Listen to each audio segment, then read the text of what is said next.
Nosso texto, segundo aos Coríntios, abram lá, deixa eu ler com vocês, capítulo 6, versículo 11 a 13, vamos lá. Para vós outros, ó Coríntios, abrem-se os nossos lábios e alarga-se o nosso coração. Não tendes limites em nós, mas estáis limitados em vossos próprios afetos. Ora, como justa retribuição, falo-vos como a filhos, dilatai-vos também vós. Até aqui. Palavra de Deus, eu vou fazer gastar uns poucos minutos, relembrando o que nós estamos fazendo, para a gente poder estudar a primeira emoção essa noite. A Bíblia está dizendo que o afeto nosso nos limita. Não tendes limites em nós, mas estáis limitados nos vossos próprios afetos. E aí nós estudamos uma coisa muito simples. Nós estudamos, vocês não precisam abrir, eu só vou citar. Nós estudamos 1 Tessalonicenses 5:23, que diz assim: e o vosso espírito, alma e corpo sejam conservados íntegros e irrepreensíveis até a vinda de nosso Senhor. O ser humano ele é composto de 3 partes. Ele é composto de um espírito, ele tem um espírito, ele tem uma alma e ele tem um corpo. E o vosso espírito, alma e corpo sejam conservados íntegros e irrepreensíveis até a vinda do Senhor. O alvo de Deus é que a santificação nossa atinja o nosso corpo. Porque é mediante o corpo que nós damos testemunho de quem Deus é. É pelo corpo que eu revelo a pessoa de Deus. O corpo é o templo do Espírito. E é através do corpo que nós manifestamos quem Deus é. Através da nossa fala, através dos gestos, através do caminhar, através do nosso olhar. Então é pelo corpo que Deus é conhecido nessa terra. Seja o nosso corpo físico, seja o corpo de Cristo que é a igreja. É mediante o corpo que Deus leva um testemunho para as pessoas. Mas para chegar no corpo, Deus tem que santificar o nosso espírito, a nossa alma e então o nosso corpo. Sabe aquele grito que você deu essa semana? Ou talvez não, né? Sabe aquele tom de voz elevado? É porque o corpo ainda não estava santificado. E é possível que algum elemento da alma ainda não estivesse santificado. Por isso, nós reagimos mal pelo corpo da gente. Então, o que Deus faz? A santificação tem que ser nesses 3 elementos. No nosso espírito, é pelo novo nascimento. Novo nascimento. Você precisa nascer de novo. Você precisa confessar a Jesus como seu Senhor e Salvador. Você precisa se arrepender do seu pecado. Se você não fizer isso, você não tem condições de santificar nem a alma nem o corpo. Porque tudo começa no nosso espírito. Então é mediante o toque de Deus no nosso espírito que o processo todo começa. É pelo novo nascimento. Esse não é o nosso ponto aqui hoje, mas é um ponto que mereceria ser falado, porque se você não nasceu de novo, tudo que eu falar daqui para frente não tem condições de acontecer, porque a primeira obra é a do novo nascimento. A alma nossa, ela é composta de 3 elementos. Tudo isso foi visto, tudo isso está no estudo que foi gravado. A alma nossa é composta do pensamento, da emoção e da vontade. Esses são os 3 elementos da alma nossa. Eu penso, eu sinto e eu ajo. Vamos lá? Todo mundo junto? Você pensa, você sente e você age. Pensamento, emoção e vontade. Nós vimos no mês passado, que as emoções são formadas no pensamento. Então, foi citado, eu vou novamente citar, não precisam abrir, João capítulo 16, versículo 4 e 5. Jesus está falando sobre a morte dele. Então ele diz assim: por que vos tenho dito estas coisas? A tristeza encheu o vosso coração. Então Jesus informou a mente dos discípulos sobre a morte. Qual é a emoção produzida quando você pensa em morte? Tristeza. Então é o pensamento produzindo a emoção. Se a gente for vasculhar nas Escrituras, nós vamos achar muitas emoções. Todas as emoções, desculpem, sendo formadas no pensamento. Então, qual é meu papel com vocês nessas duas próximas reuniões? Levantar as principais emoções e mostrar para vocês onde elas começam. Porque elas começam no pensamento. Então você não vai conseguir ser uma pessoa estável na emoção se você não regular a sua maneira de pensar os assuntos da vida. Sentimos de forma errada porque pensamos de forma errada. Vocês estão entendendo? Nós vimos outros dois aspectos, que mencionado isso eu vou avançar. Nós vimos que o pensamento é que forma a emoção, e que o pensamento e a emoção formam a vontade. Então nós decidimos baseados ou no pensamento ou na emoção. Aqueles que são mais emocionais, quem aqui é mais chorona? Levanta a mão. Quem aqui é mais irritada? Levanta a mão. Quem aqui é mais medrosa? Levanta a mão. Algumas podem abaixar, viu? Até agora. Quem é mais ansiosa? Tudo emoção. Olha lá. Vocês estão me entendendo? Então o que acontece? Você toma decisões ruins porque a tua emoção tem te dominado. Por que Deus proibiu o governo da casa de Deus e do lar à mulher? Porque a mulher carrega mais na emoção. Ela tem mais instabilidade. Apesar que nós temos algumas mulheres que têm uma emoção parecida com a de um homem. Uma pessoa mais objetiva, mais seca, mais resolvida na mente, sem muito afeto. A mulher, ela é muito mais emocional do que o homem. Por causa disso, ela não pode, ela é proibida, 1 Timóteo capítulo 2, de exercer autoridade de homem. Porque a emoção é um péssimo condutor. Tem dia que você levanta amando o teu marido. Tem dia que você não queria estar casada. Estou certo? Tem dia que você está cheia de amor com teu filho. Tem dia que você está enroscada na mente com algum erro dele. Estou certo? E aí você fica naquela briga com pensamentos ruins do filho. Tudo isso por quê? Porque algumas de vocês carregam muito na emoção. Nós também vimos uma outra coisa muito simples. Que no Salmo 42, versículos 5 e 11, o texto diz assim: por que estás abatido, ó minha alma? Por que te perturbas dentro em mim? Espera em Deus, pois ainda o louvarei. A Ele, meu Deus e Redentor meu. Então, é como se a mente estivesse falando com a emoção. Fica quieta. Eu quero que você sinta de acordo com o que eu estou pensando. Dali nós tiramos um princípio. O toque na mente é mais rápido que o toque na emoção.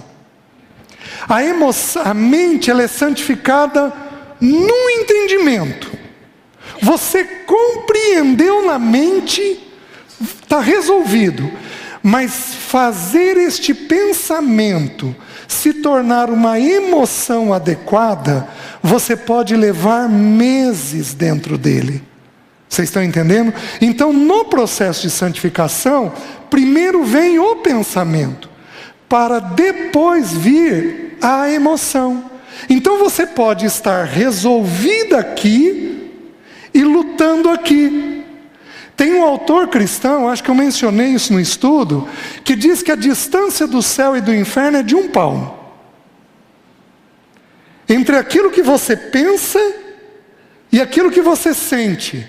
Quantas vezes você determinou, Deus, aquela irmã que eu tenho dificuldade, hoje eu vou amar ela, eu vou fazer direito, eu vou cumprimentar, e aí você determina que na mente você está segura, você está certa de como agir. A hora que você vê ela, e vê um monte de coisa ruim aqui dentro, e você não consegue fazer aquilo que você determinou. Por quê? Não é porque você não mudou, é porque a emoção, ela é mais lenta para reagir àquilo que nós pensamos. Vocês estão conseguindo entender? Por isso, algumas decisões emocionais são graves, sérias. Por quê? Porque ela não pode não ser segundo Deus. Tudo bem. Vamos avançar? Deixa eu falar uma coisa simples para vocês. Vamos listar algumas emoções. Vou colocar na ordem. Medo, irritação é emoção,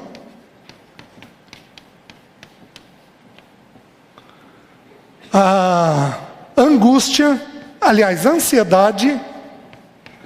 Ansiedade é uma emoção. Angústia, aquele aperto que dá no peito, que você é terrível. Angústia é arriscado para suicídio. Angústia é um sentimento terrível. Jesus teve uma vez e ele suou sangue quando ele teve essa emoção. Angústia, tristeza é outra emoção, a raiva é outra emoção, e desânimo. Vou colocar essas. O que eu quero fazer com vocês? Eu quero olhar como é que essas emoções são formadas dentro de nós. Alguém quer dar alguma sugestão de alguma emoção? Ódio. Vamos colocar na raiva. Pode ser? O ódio é a raiva agravada. Tá? Mais alguém quer sugerir algum outro? Alguma outra emoção? Insegurança. Insegurança não é uma emoção. Inveja é uma emoção? Não, inveja é um pecado. Solidão é um estado. Você está só. A solidão produz tristeza, produz desânimo, produz medo, produz uma série de emoções, mas é um estado. Rancor, está na raiva. Rancor, raiva, ódio, tá. Mais alguém? Amargura. Amargura é uma emoção grave. Uma emoção de ponta final de corda. E já é um pecado. Porque começa com uma atitude ruim. Mas a amargura mereceria um estudo. Mas vamos lá. Tudo bem? Posso tocar? Então, tem as emoções boas, que eu poderia colocar. Porém, não vai dar tempo das ruins. Então, vamos pôr as boas num canto. Deixa eu tocar com vocês. Por que nós vamos estudar o medo? Porque o medo é a primeira emoção que a Bíblia descreve. A segunda é irritação. Então essas duas emoções estão presentes em todos nós. Vamos começar a estudar.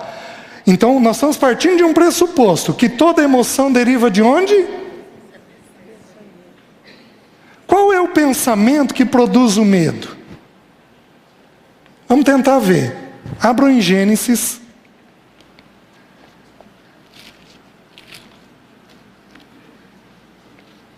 Capítulo 3, versículo 9 e 10. Vamos ler do 6 até o 10. A palavra de Deus diz assim: vendo a mulher que a árvore era boa para se comer, agradável aos olhos, e árvore desejável para dar entendimento, tomou-lhe do fruto e comeu, e deu também ao marido, e ele comeu. Versículo 7. Abriram-se então os olhos de ambos, e percebendo que estavam nus, coseram folhas de figueira e fizeram cintas para si. Quando ouviram a voz do Senhor Deus, que andava no jardim pela viração do dia, esconderam-se da presença do Senhor Deus, o homem e sua mulher, por entre as árvores do jardim. E chamou o Senhor Deus ao homem e lhe perguntou: onde estás? Ele respondeu: ouvi a tua voz no jardim, e porque estava nu, tive medo e me escondi. Adão mantinha uma comunhão todo dia com Deus, ele e Eva. Todo dia, na viração do dia, Deus vinha e eles tinham comunhão. Quando Adão pecou, o pecado dele foi a desobediência. O pecado dele não foi comer o fruto apenas. A expressão do pecado foi comer o fruto. Mas o pecado dele foi a desobediência, de que daquela árvore ele não podia comer. Quando ele pecou, Deus se afastou. Porque a Bíblia diz que os nossos pecados fazem separação entre nós e o nosso Deus.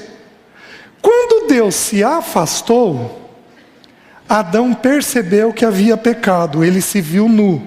Nós não sabemos dizer exatamente por que a desobediência apareceu em forma de nudez. Nós não sabemos explicar exatamente o porquê disso. A gente sabe que o pecado tem um impacto muito alto na sexualidade do ser humano. Mas nós não sabemos explicar por que o pecado apareceu na forma deles se verem nus. Os irmãos mais estudiosos e mais profundos dizem que essa nudez é uma questão espiritual, porque eles estavam desprovidos da glória de Deus. Então eles estavam como sem a cobertura da glória de Deus. Por isso eles se viram nus. Essa é uma explicação. Outra explicação é de que o pecado original teve um impacto muito grande sobre a sexualidade do ser humano. O que a gente vê nas listas de pecado mais tarde. Então Adão se percebe nu. E a primeira coisa que ele faz é tentar esconder a nudez dele. Porque ele não quer que Deus, nem Eva, nem ele próprio se vejam naquela condição. Quando Deus então o chama, ele diz assim: ouvi a tua voz, vi que estava nu, tive medo e me escondi. Nós temos que entender uma coisa. No momento em que Adão pecou, ele perde a presença do Pai. Deus passa a ser o criador dele. Vocês estão me entendendo? Adão, mediante a obediência, se tornaria filho de Deus. Ele tinha uma comunhão com Deus. Se ele comesse da árvore da vida, ele seria filho de Deus.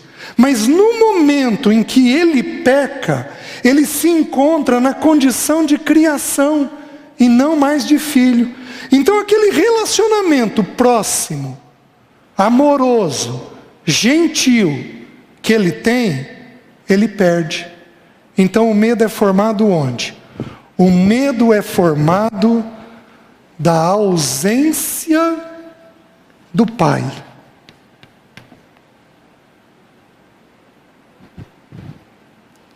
O medo entra por causa da ausência do pai. Eu posso traduzir por uma outra palavra que caberia. O medo é produzido na solidão. Solidão é irmão gêmeo, univitelíneo, do mesmo óvulo, de medo. Entrou um, entrou o outro. Você tira um, você tira o outro. Você se viu sozinho numa determinada situação, qual vai ser a sensação? Medo. Você incluiu alguém na situação, o medo é tirado. Vou dar alguns exemplos. Quem tem criança pequena aqui até 5 anos, ou até 10 anos, tem medo? Tem. A criança acorda à noite com medo, o que ela faz? Deita na cama do pai e da mãe e dorme feito um anjo. Por quê? O que tirou o medo da criança? Presença. Você pôs a presença, o medo saiu. Você tira a presença, o medo entra. E aí nós temos que entender que você pode se sentir seguro em muitas coisas, mas você pode ter uma área em que você tem medo. E aquela área te dominar. O medo não é uma coisa que abrange toda a nossa vida. Você, quem tem medo, não tem medo de tudo. Tem medo de algumas coisas. Cada um de nós tem uma história que vem lá de trás e o medo, de uma certa forma, entrou. Foi colocado dentro da tua mente. Então, alguns têm medo de doença. É muito comum. Alguns, ou todos nós, temos medo da morte. Alguns têm medo de uma tragédia. Alguns têm medo de um acidente de carro. Alguns têm medo de criança engasgar. Por que nós temos isso? Que, gente, isso daqui ocorre com todos nós. Todos nós temos esse tipo de pânico. A gente colocou um ou outro medo dentro da nossa cabeça. Você está entendendo? Deixa eu ouvir um pouquinho vocês, uma por vez. Elege aí um medo que você tem. Só um. Fala com quem está do seu lado. Pronto? Quem quer me sugerir? Alguma corajosa aí? Fala alto. Medo de uma cirurgia. Medo de um centro cirúrgico. Quem mais? Ana. Minha cunhada. Tem medo de avião. Casa de ferreiro e espeta de pau, né? Quem mais? Medo de enviuvar. Que bom que não é um desejo. Que mais? Quem mais tem mais medo? Oi? Acidente de carro. Solidão. A solidão é um medo terrível. Do escuro, medo do escuro. Por que o medo nosso é tão diversificado? Porque o medo nosso está ligado às histórias que a gente traz na infância. É lá que o medo entrou. Deixa eu dar 2 sugestões para as pessoas que têm medo aqui. Eu vou fazer uma escala de medo. Pouco medo e muito medo. Quem aqui tem TOC, transtorno obsessivo compulsivo? Levanta a mão.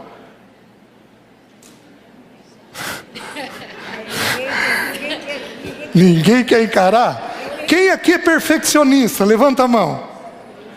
Segura a mão levantada. Quem aqui é dado a muita limpeza? Levanta a mão. Olha lá, já está aumentando.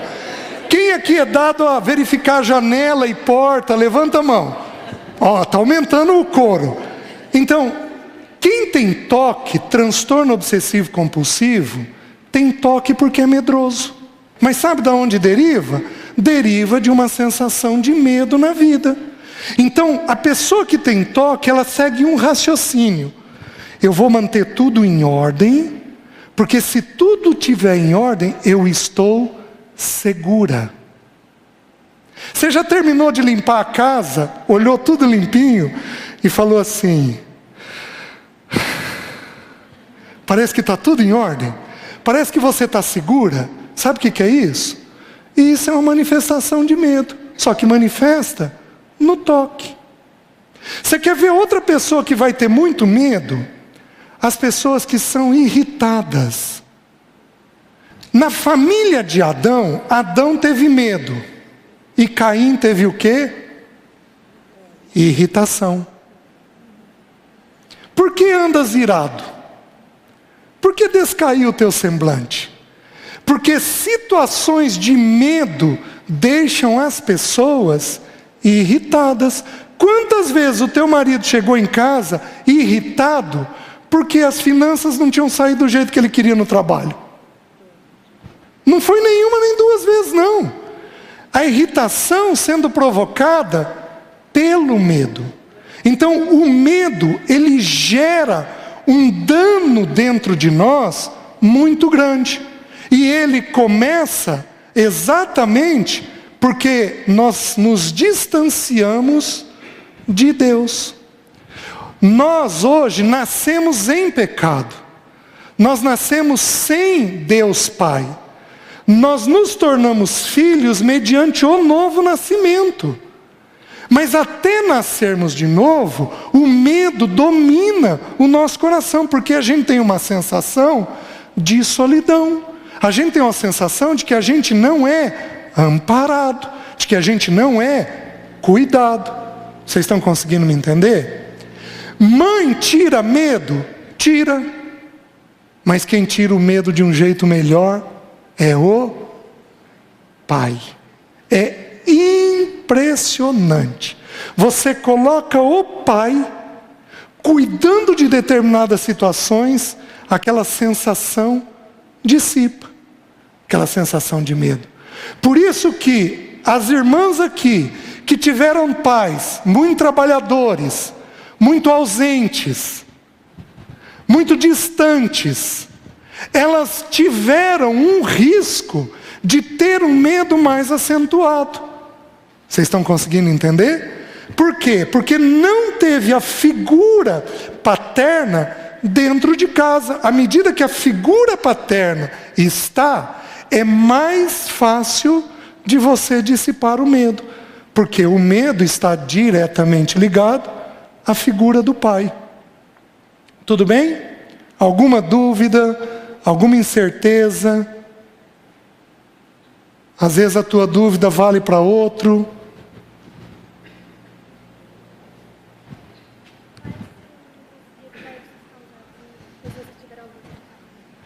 Quais são os reflexos de alguém que teve ausência de pai?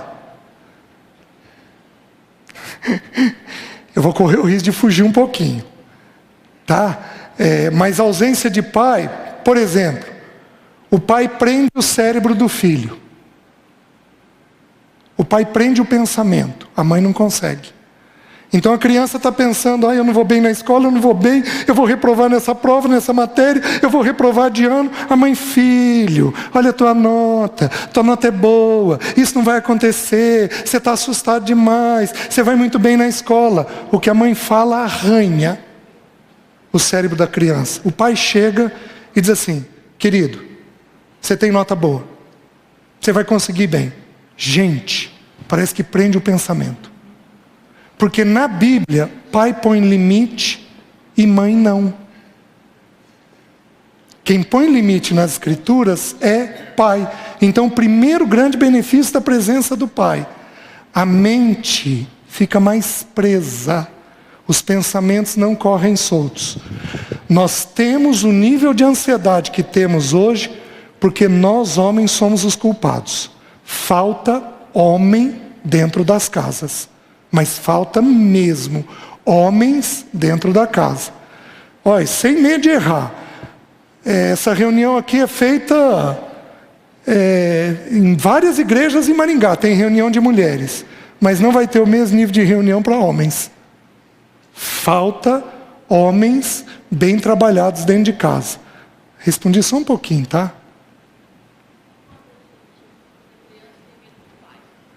Quando o filho tem medo do pai, pais bravos produzem filhos medrosos. Então nós vamos ver nos textos agora o que tira o medo. A braveza aumenta o medo. Então pais bravos têm que corrigir essa atitude, porque o que tira o medo é a presença. Você tem que dar a tua presença, e uma presença leve. Se for uma presença brava, o filho fica assustado. Aí ele aumenta, potencializa o medo. Tá? Posso tocar? Diz. Calma que eu vou dar um texto bíblico para isso. O medo do medo.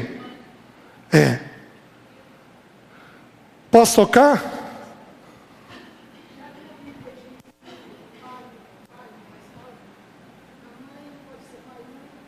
A mãe pode ser pai e mãe?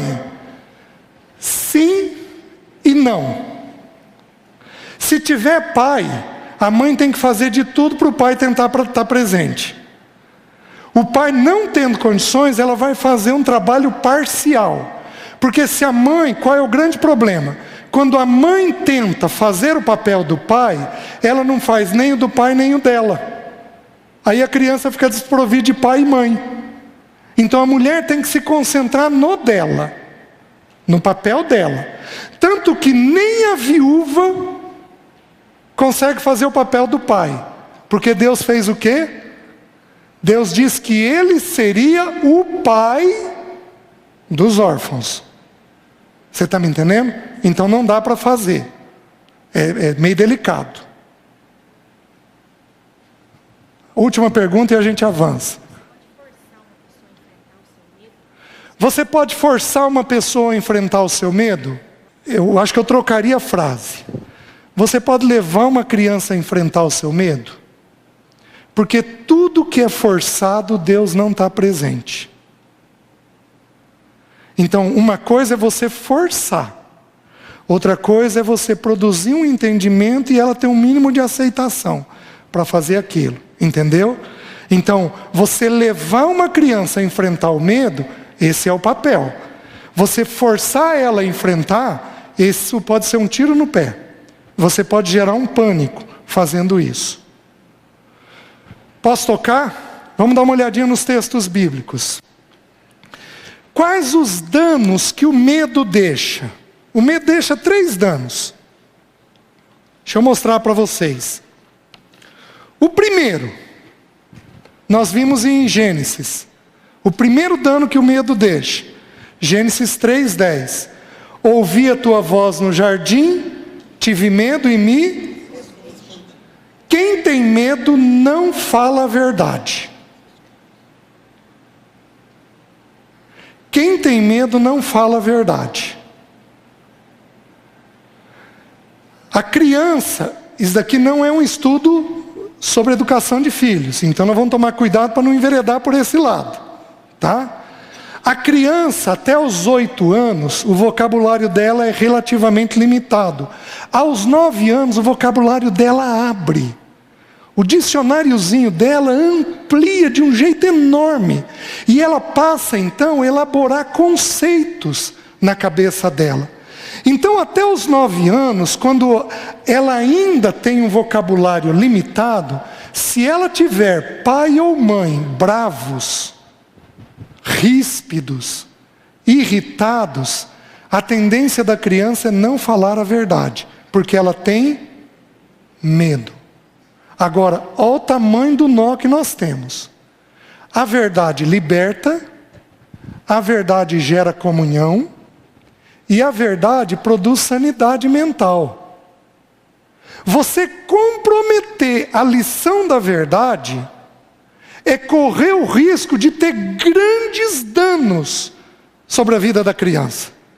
Vocês estão conseguindo me entender? Então, a verdade precisa ser estimulada. Só que se a gente tem reações muito fortes, os filhos vão ter a tendência primeira de esconder as coisas. Foi o que Adão fez. Só que Adão tinha um pai bravo? Não.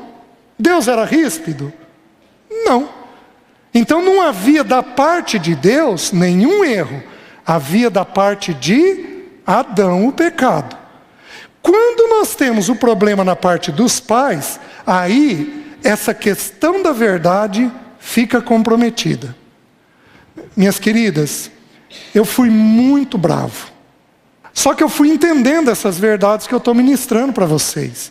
E eu fui, pela graça de Deus, o Senhor foi me dando tempo de ir corrigindo o problema com os meus filhos. De tirando a braveza de dentro da minha vida. Para estimular uma conversa boa e saudável. Pela graça de Deus, a gente vem alcançando esse nível de conversa em casa. Mas foi pela graça de Deus. Então, pais muito bravos vão produzir filhos medrosos. E se a pessoa tiver medo, ela não fala a verdade. Primeira coisa que o medo faz. Segunda coisa que o medo faz, segundo dano do medo, o medo distorce a realidade. Você começa a ver o que não existe. Você começa a imaginar coisas que não existem. Eu tive medo de doença e morte. Eu morri de infarto, de tumor na cabeça, de tumor no intestino. Eu morri de doença progressiva. Eu já tive doença autoimune. Isso eu já tive lá atrás. Eu não tive nada disso, mas eu tive.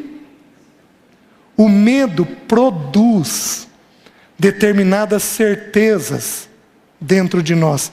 Ele distorce a realidade.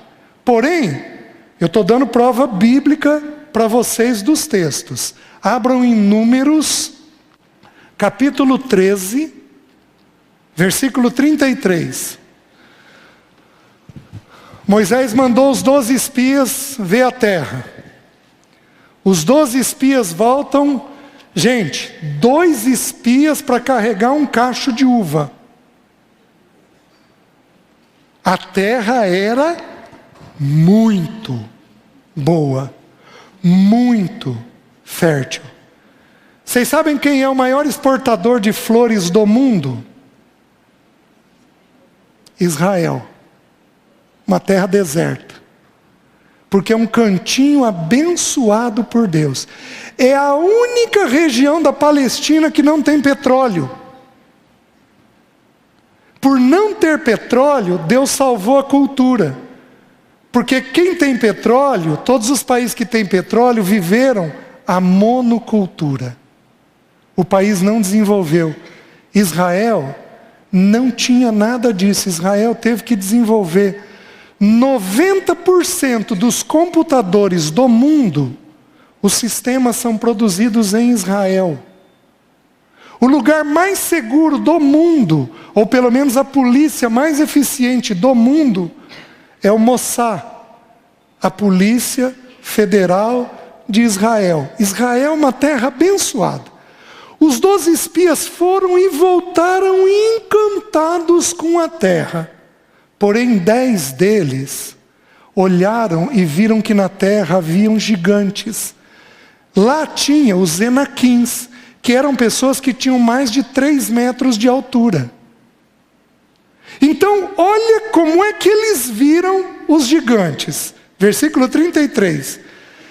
Também vimos ali gigantes. Os filhos de Anak são descendentes de gigantes. E éramos, aos nossos próprios olhos, como gafanhotos. E assim também o éramos aos seus olhos. O medo distorceu a realidade. De que jeito que eles se viam? Como gafanhotos. Eles vão pisar em nós. E eles avançaram tanto no medo que eles falaram assim: e eles também olham a gente e veem a gente como gafanhoto. Eles conversaram com os gigantes? Não, como é que eles sabiam o que os gigantes pensavam? Porque o medo distorce a realidade. Aí eu vou dar algumas instruções. Eu tive muito medo na infância. O primeiro medo que eu tinha é de que tivesse alguém dentro do quarto. Então eu acordava à noite, eu via uma figura de uma pessoa. Então, aquilo me assustava e eu fui lidando com a coisa até que eu tive a coragem de falar com meu pai. Meu pai virou para mim e falou assim: filho, faz o seguinte, levanta e acende a luz e vê o que é. Eu fiz uma vez. Eu levantei, acendi a luz e era o lugar que se pendura roupa. Então eu olhava as peças de roupa e eu via gente na sombra, porque a minha cabeça era predisposta a imaginar coisas. Então o que meu pai me ajudou? Enfrenta pela verdade. Vai e acende a luz e vê o que é. Se for alguém, chama o pai. Grita e chama o pai. Se não for ninguém, você apaga a luz e volta a dormir. Uma vez foi o suficiente para resolver. Então a mente da gente tem o poder de distorcer a realidade. Uma criança, quando ela tem medo, ela está olhando uma situação. Mas quando ela entra em pânico, o pânico é porque ela distorceu a situação. Ela está vendo coisas que não existem. O que ela vai ter que fazer? Ela vai ter que aprender a pensar aquela situação do jeito certo. Esse é o enfrentamento primeiro. O enfrentamento não é vai lá apenas. O enfrentamento é vamos começar a pensar, vamos começar a ver o que você está imaginando para ver se isso faz sentido ou não. Então é o primeiro movimento que a gente faz, porque o medo distorce a realidade que a gente tem na cabeça. Eu tinha 11 anos de idade. Eu estava assistindo Fantástico. E apareceu a reportagem do Sérgio Cardoso, que tinha sido enterrado vivo. Alguém aqui viu essa reportagem? Tem uma companheira aqui. Eu vi a reportagem e o Fantástico teve o cuidado de fazer um teatro de alguém cataléptico. Sabe o que é catalepsia? Catalepsia é quando as funções vitais ficam tão baixas que o médico não ouve. E o médico tem o paciente por morto. Hoje existe protocolo para você confirmar se a pessoa está morta ou não. Mas naquela época não tinha. E o médico do Sérgio Cardoso estava na Europa. Mostraram o jazigo dele, o caixão e ele com o braço para fora. 11 anos de idade. Você é enterrado vivo, você é enterrado vivo, você é enterrado vivo e eu vou ser enterrado vivo. Fiquei dos 11 aos 14 sozinho com esse medo na cabeça. O que eu fiz para dar um nó no meu cérebro? Pus a mão no pomo de Adão. E eu ficava à noite engolindo. Porque aí eu tinha a sensação que eu estava vivo. A minha fono diz que eu abaixei a traqueia no período de formação. Daí a fissura que eu tenho na corda vocal e essa voz rouca. Foi naquele período, essa voz rouca, possivelmente, é fruto do pânico que eu tive. Aos 14 anos de idade, desapareceu. Do mesmo jeito que veio, foi embora. Casei aos 22 anos de idade. Coitada da Alessi. Aos 23 anos de idade, qual o medo? Acordei um dia, meu Deus, eu vou ser enterrado vivo. Vou ser enterrado vivo, vou ser enterrado vivo, vou ser enterrado vivo. 4 meses dormindo sentado, segurando a mão dela e dizendo: você não me deixa enterrar? Você confirma que eu não estou vivo? Você tem certeza que você faz isso? Por que eu estou contando essa história? Porque eu quero contar para vocês como é que eu fui liberto. Eu tinha 24 anos de idade. Então os medos passaram, aquela crise de pânico passou, e aí eu voltei à minha leitura regular das Escrituras. Porém, o medo estava dentro de mim. Eu me via mentalmente enterrado, vivo, em profundo desespero. Então eu estava na minha leitura sequencial, estava em Lamentações de Jeremias. E Jeremias, ele foi um profeta que pregou 30 anos para Israel, e quando o povo cansava dele, o povo colocava ele num poço de água seco. Imagina aquilo à noite. Imagina a bicharada que não caía. Ele passava ali alguns dias. Então, ele escreveu Lamentações e falou assim: da mais profunda cova me lembrei do meu Senhor. E aí o Espírito Santo saltou o versículo aos meus olhos, e olha o que o Espírito Santo fez. Queridas, eu não tinha noção nenhuma dessas coisas que eu estou pregando. Não tinha noção nenhuma disso. Eu não tinha estudado nada disso. Mas o Espírito me visitou e falou assim: César, eu sou teu Deus nessa terra, e eu tenho muita segurança na paternidade de Deus. Eu respondi assim: Senhor, o Senhor me cuida, me ampara e me protege nessa terra. Aí o Espírito Santo de Deus falou assim: César, que diferença faz 1,5 metro abaixo da terra para mim? E aí ele pôs um quadro na minha mente. Eu enterrado, vivo, mas com a presença de Deus lá. Nunca mais tive o medo. Sabe o que tirou o medo? Não foi me convencer de que aquilo não aconteceria.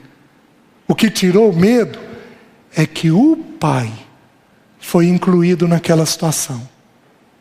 Então o segredo nosso é colocar o Pai nas situações de temores que nós temos na vida. Vocês estão conseguindo entender? Se você não der conta de fazer isso, você não é completamente livre do medo. Então, quando você consegue ter a visão de Deus Pai na situação, o medo dissipa. Mas se você se vê sozinho na situação, o medo domina, porque o medo começa na solidão. Está dando para entender? Agora só anotem aí um texto de Mateus 14, versículo 25 e 26. Não precisam abrir.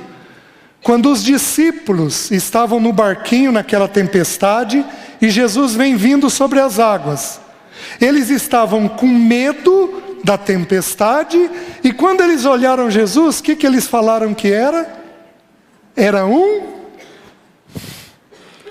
medo torcendo a realidade. Então o segundo problema do medo, ele distorce a realidade. Porém agora, eu acho que é o aspecto mais significativo do dano que o medo deixa. 1 João 4,18. Ora, no amor não existe medo. Antes o perfeito amor lança fora o medo. Ora, o medo produz tormento. Logo aquele que teme não é aperfeiçoado no amor. Entenda o que a Bíblia está dizendo. A Bíblia está dizendo que o perfeito amor lança fora o medo. Quem que ama perfeitamente? Deus Pai. Nós sabemos que Jesus é Deus, porém nós temos que fazer aqui uma distinção. A Bíblia diz assim: Deus é amor. Deus é amor. Não falou que Jesus é amor. Diz que Jesus é paz, mas diz que Deus é amor. Então Deus é a fonte de todo amor, Deus Pai. Então, no amor não existe medo. Antes o perfeito amor lança fora todo medo. Entenda o que eu vou falar. Eu tinha medo de ser enterrado vivo, mas eu não tinha medo de outras coisas.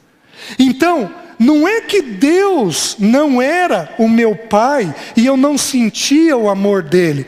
Quer dizer que na grande maioria das coisas, eu senti o amor de Deus. Mas naquela área, eu não conseguia ver Deus Pai. Naquela área, eu me via sozinho. Eu não conseguia ver Deus. Quando Deus foi incluído naquela área, o medo dissipou. Só que aí ele diz assim: ora, o medo produz tormento. Então quem tem medo pensa em quê? Só no medo. O medo fica rodando a cabeça o tempo todo. Alguém aqui tem medo de uma tragédia acontecer com um filho?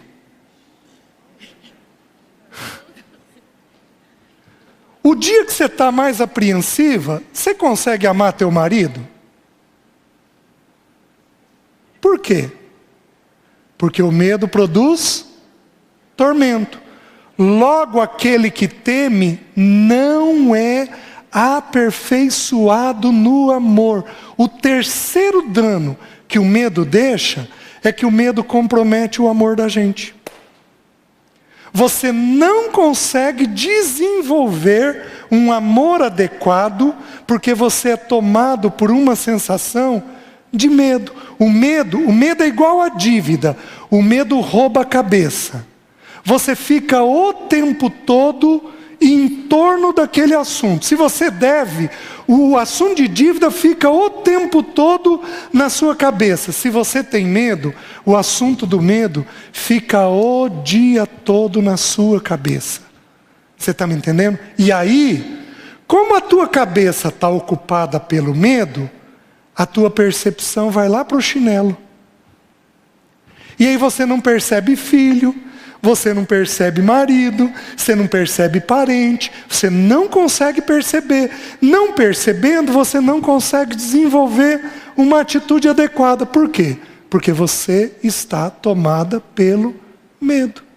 O que nós temos que fazer? Colocar a figura de Deus Pai. Agora eu quero mostrar bem rapidamente alguns versículos no Velho Testamento para vocês entenderem como é que Deus dissipa o medo da gente. Medo começa onde? Qual é o pensamento?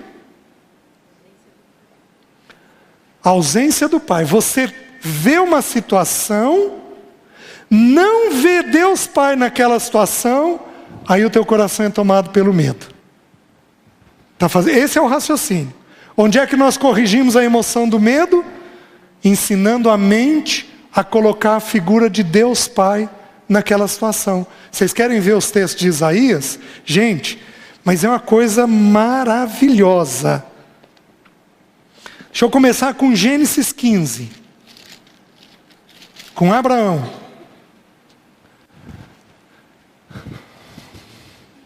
Gênesis 15, 1. Abraão tinha acabado de sair de uma guerra. Uma guerra é uma coisa fácil? Não. Uma guerra onde ele foi bem sucedido. Mas uma guerra é uma coisa fácil? Não. Depois destes acontecimentos, quais acontecimentos? A guerra. Veio a palavra do Senhor a Abraão numa visão e disse: não temas, Abraão, eu sou o teu escudo. O que Deus falou? Abraão, eu estou aqui de tal maneira que eu sou o teu escudo. Se alguém quiser lançar uma flecha, não vai pegar. Sabe por que não vai pegar? Porque eu sou o teu. Vai bater primeiro em mim. Não vai bater em você. Eu sou o teu escudo. Você tem que entender que quando você tiver o medo, Ele está te fazendo uma promessa. Qual promessa? Ele é o teu. Alguém pode te matar? Alguém pode te matar? Pode. Para te matar, Deus tem que dizer o quê? Vem, filha. Quero que você suba. Você morre de bala de alguém? Não. Você só morre do quê? do dia que Deus escreveu. O Filho de Deus não morre de câncer, o Filho de Deus não morre de doença, o Filho de Deus não morre de assassinato, o Filho de Deus não morre de acidente de carro, o Filho de Deus morre de uma coisa. Qual coisa é essa? O dia do chamamento dele. Anote aí só, eu não vou abrir. Salmo 139, versículo 16. Certo? Vamos um pouquinho mais. Deus é o que então? Eu sou o teu? Você vai ter que ver isso daí. Vejam, capítulo 26, agora com Isaac, versículo 24.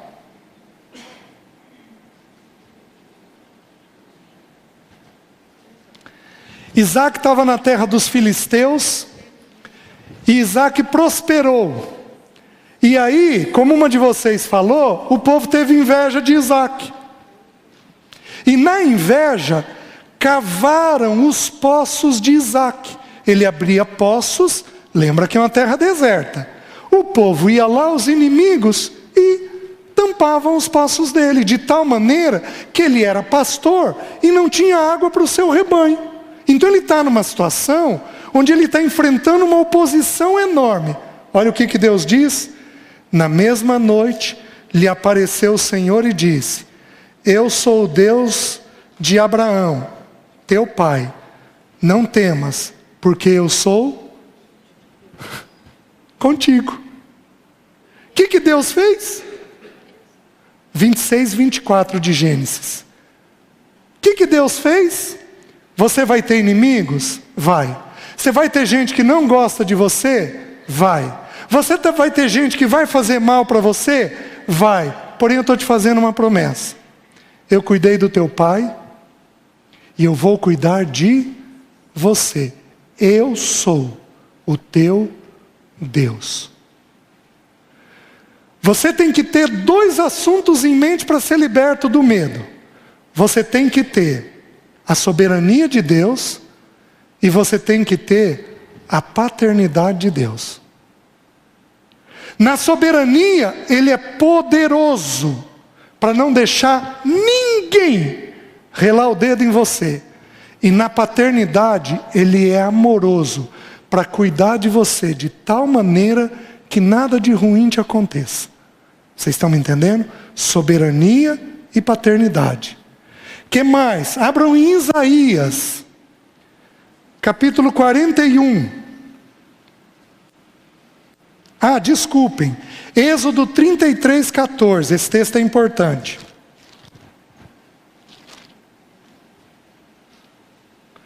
Quando você tem medo, você consegue repousar bem? Gente, esse texto tem que ser decorado.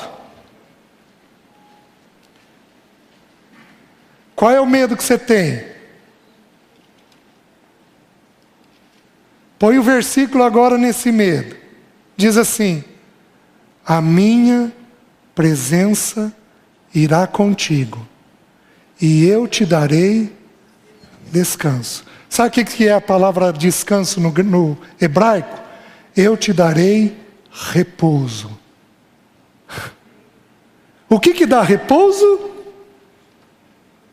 A presença dele.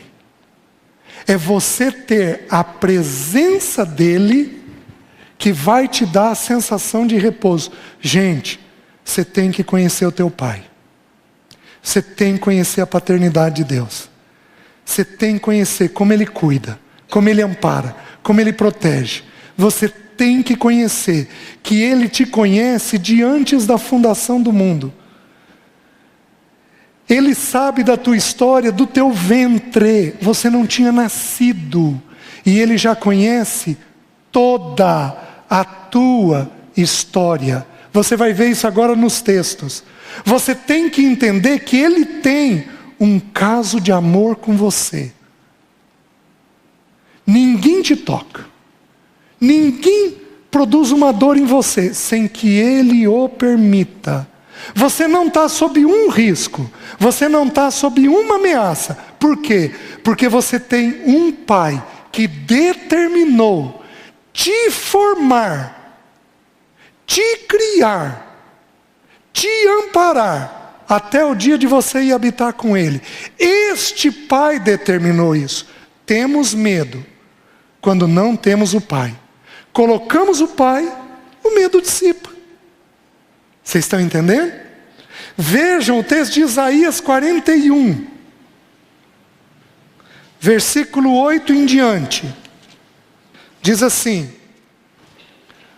mas tu, ó Israel, servo meu, tu, Jacó, a quem elegi, descendente de Abraão, meu amigo, tu, a quem tomei das extremidades da terra, e chamei dos seus cantos mais remotos, e a quem disse: tu és meu servo, eu te escolhi e não te rejeitei. Não temas, porque eu sou contigo. Não te assombres, porque eu sou o teu Deus. Eu te fortaleço, e te ajudo, e te sustento com a minha destra fiel. Eis que envergonhados e confundidos serão todos os que estão indignados contra ti. Serão reduzidos a nada, e os que contendem contigo perecerão. Aos que pelejam contra ti buscá-lo-ás, porém não os acharás. Serão reduzidos a nada, e a coisa de nenhum valor os que fazem guerra contra ti. Porque eu, o Senhor, teu Deus, te tomo pela mão direita e te digo: não temas, que eu te ajudo. Gente, o texto fala por si só. Ele diz: não temas, mas ele diz assim: mas tu, ó Israel, servo meu. Servo meu. Sabe o que Deus Pai falou para Jesus no batismo? Este é meu. É meu e ninguém tasca. É meu e ninguém põe a mão, porque ele é meu. Olha quantas vezes aparece a expressão de pertencimento, meu e teu. Mas tu, ó Israel, servo meu, tu, ó Jacó, a quem eu elegi. Você acredita no que está escrito? Ele está dizendo assim: eu te elegi. Determinei o número de dias que você vai viver. Tuas lágrimas eu escrevi no meu livro, Salmo 56, e recolhi cada lágrima no meu odre. Sou eu quem fiz isso por você, porque você é meu. Quando nós entendemos o meu, que eu pertenço a Ele, o medo dissipa. Porque eu entendo que eu estou guardado e cuidado pelo Todo-Poderoso, que resolveu me eleger, que resolveu ser o meu Pai. Aí ele diz: você é descendente de Abraão, meu amigo. Para você não ter dúvida, ele faz uma outra coisa. Ele diz assim: você é amigo do meu amigo? Então você também é meu amigo. Se você se acha meio distante, lembra que você é amigo do meu amigo. E por ser amigo do meu amigo, eu vou cuidar de você. Para você não ter maneira de escapar na mente que Ele cuida de você.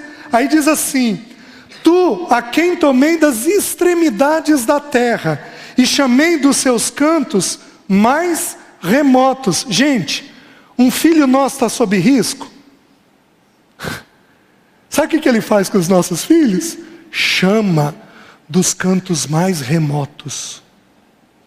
O que a gente precisa é pôr o nosso joelhinho no chão e confiar nessa paternidade de Deus.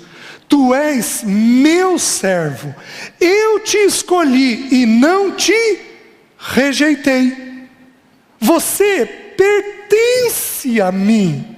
Você é meu. Eu sou o Todo-Poderoso e eu sou um pai amoroso, dócil e gentil. Por que você está temendo? Aí ele diz assim: não temas, porque eu sou contigo. O que tira o medo? A presença do Pai. O que dá o medo? A ausência do Pai. Por isso que os textos vão dizer: não temas, porque eu sou contigo. Não te assombres, porque eu sou o teu Deus.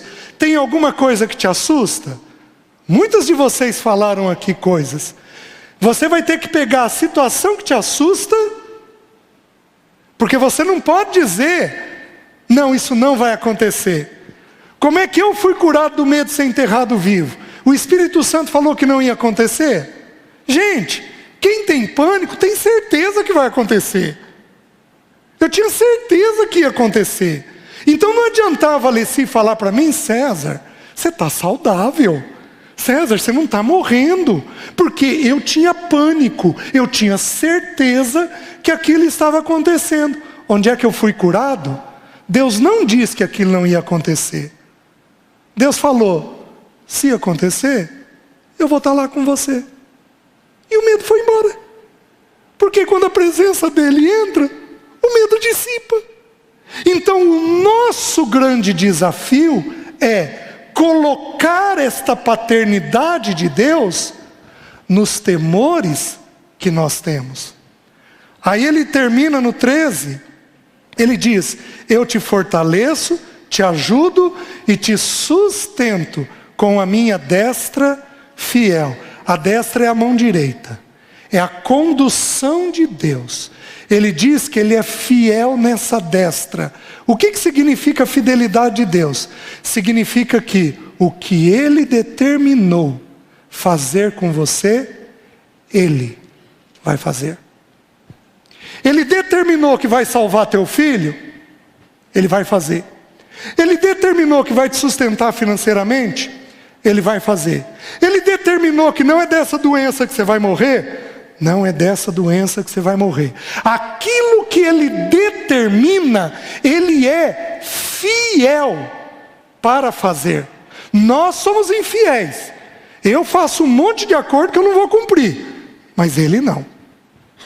O que ele diz que ele vai fazer, ele simplesmente é fiel para fazer. O que nós temos que fazer? Colocar ele nos nossos medos. Porque se você colocar ele, o medo vai dissipar daqui a pouco. Primeiro no teu entendimento, depois na tua emoção, até que o medo dissipa. Deixa eu abrir mais 2 textos. Vejam Isaías, e aí nós já vamos terminar. Isaías 44.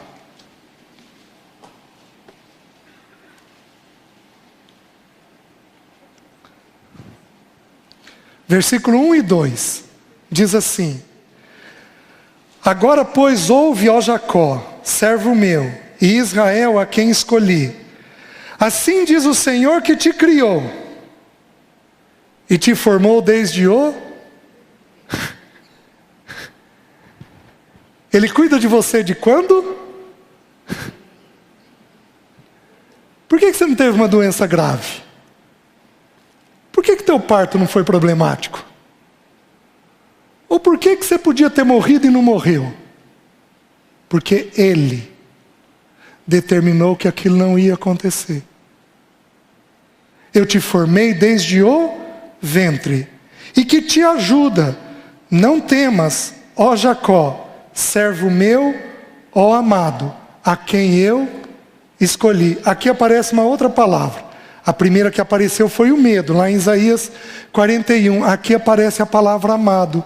Quando a voz do pai veio para o filho, a voz do pai disse assim: este é meu filho. Deus pode fazer um movimento em direção a você sem amor? Não. Quando Deus te deu o salário que deu esse mês, foi um ato de amor? Foi. Quando Deus te deu a saúde que te deu esse mês para você trabalhar, foi um ato de amor? Foi. Quando Deus deu o câncer para Alessi, foi um ato de amor? Claro que foi. Quando Deus chamou a esposa do Ivan, a Rossana, com 43 anos, em 12 horas, foi um ato de amor? Foi. Sabe por quê? Porque Ele disse que nós somos amados dEle.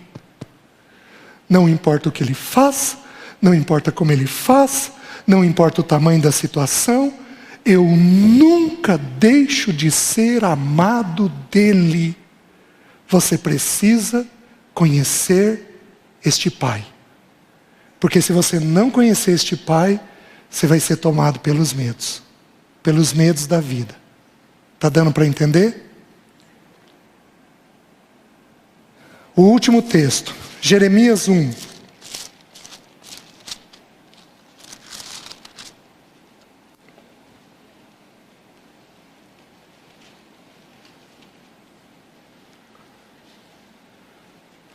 Gente, mas chega em casa e olha os textos. Deixa o texto te libertar. Olha o que ele diz para Jeremias. Jeremias é conhecido como profeta chorão. Sabe quais as pessoas que mais vão ter medo entre nós? Aquelas que são mais sensíveis. Tem gente que é sensível. Tem criança que de olhar o rostinho da mãe, sabe o que está acontecendo com a mãe. Tem criança que é uma esponja. A casa não ficou bem, a criança reage àquilo, porque ela é mais sensível. Então essa é a primeira pessoa que mais vai ter medo. Sabe qual é a segunda? Aquela que é perceptiva. Que com 5, 6, 7 anos entende o que é morte. Que com 5, 6, 7 anos entende que pode perder alguém. Que com 5, 6, 7 anos entende que pais podem separar. Então tem um nível de percepção, não é de sensibilidade, de percepção, não é inteligência, é percepção, consegue perceber a vida. O perceptivo e o sensível são os que mais vão ter risco de ter medo. Jeremias é conhecido como profeta chorão. Ele era o quê? Sensível. Tinha uma sensibilidade enorme. Estuda Lamentações de Jeremias, para você ver quanto pensamento ruim ele tem.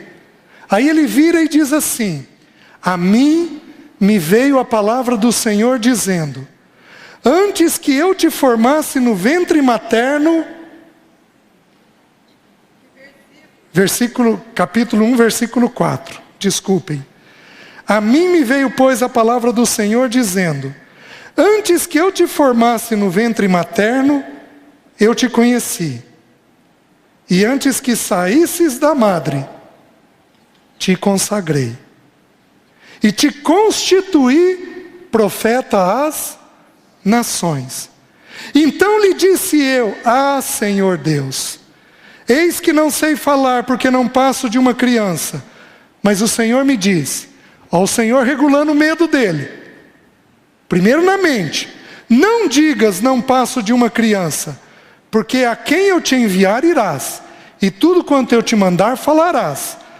Não temas diante deles, porque eu sou contigo para te livrar, diz o Senhor.